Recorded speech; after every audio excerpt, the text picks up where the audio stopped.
Morning. We'll talk natural.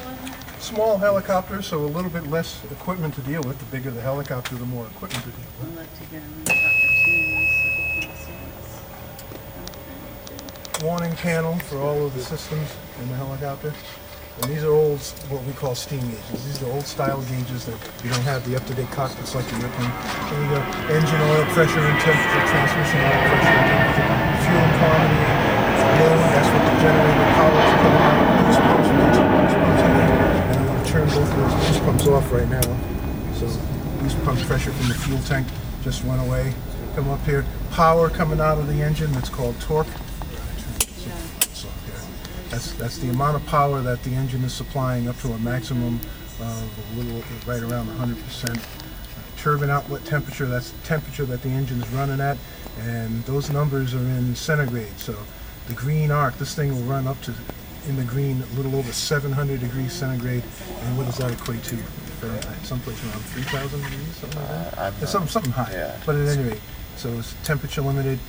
Gas producer, a turbine engine is nothing more than a compressor that compresses air, sends that compressed air back to a fan. You add fuel to that compressed air at that fan, and it creates power. And this tells me how fast that compressor is turning to supply compressed air to the back of the engine.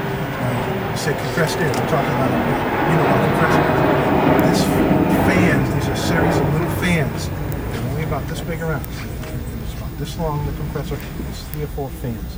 It compresses air so much that without fuel, it compresses air enough to turn the temperature of that air into approximately 500 degrees centigrade. Wow. Just from compression alone. All right?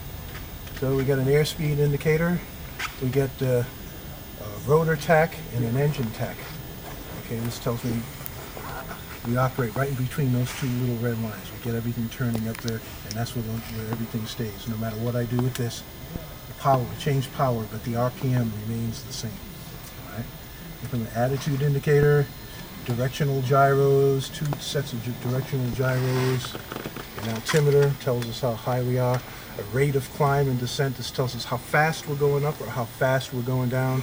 And the quality of a turn is called a turn trim indicator. It tells us whether we're slipping or skidding, or we're in perfect trim with the direction the rotor system is turning us. So asking about a couple of things. Now, that's nothing more than a wing, all right? A wing on an airplane, wing on a helicopter.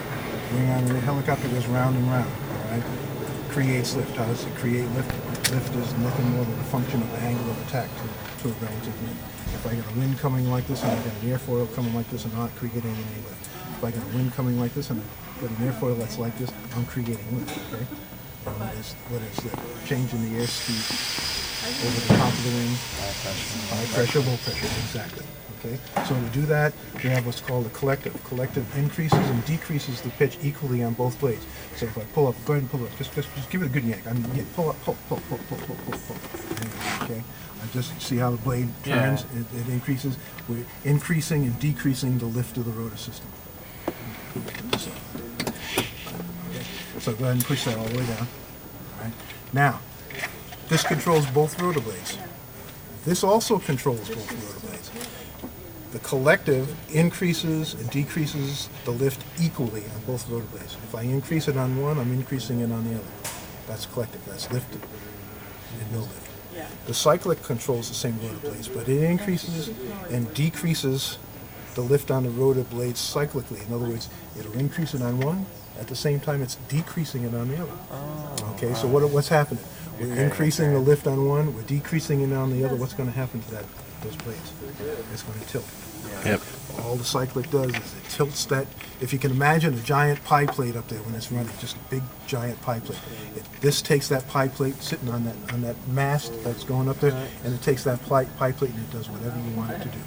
Okay? If I take it and move that forward like that, I'm taking that pie plate and moving it. If I move it forward in that, I'm taking that pie plate and moving it. So that's all that's doing. Right? This lifts the helicopter. This takes it in the direction that we tilt that disc. Left or right, or left, right, backwards, forward, any combination of that. Now, we familiar with what's his name? Was it not the new label? I can't remember the guy's name. Where for every input there's an equal and opposite reaction. You've heard that before. Yeah. That's big in helicopters. All right. I've got 500 horsepower going up to that rotor blade, making that rotor blade turn in that direction.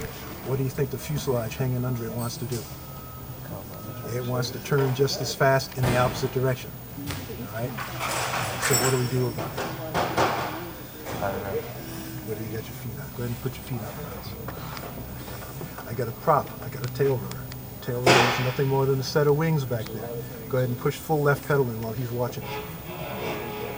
Okay? Push So it turns just like that collective does. Exactly. It creates lift or it decreases lift. It's on the and other we got side the lift there. horizontal this way as opposed to this way. So the fuselage wants to turn in the right to the right because of the power of that. If I use those pedals to keep it, it'll Counter it. it'll counter it, right? Okay. Therefore, okay, so what are we generating? We're generating torque. Because that's generating torque. That torque is making the fuselage want to turn in the opposite direction. So therefore, a tail rotor is called an anti-what? Anti-torque. Anti-torque device. Exactly. That's exactly what it's called in aerodynamics. An anti-torque device for helicopters. Tail rotor. Right? That Okay, when you let off on the pedals, does it automatically center?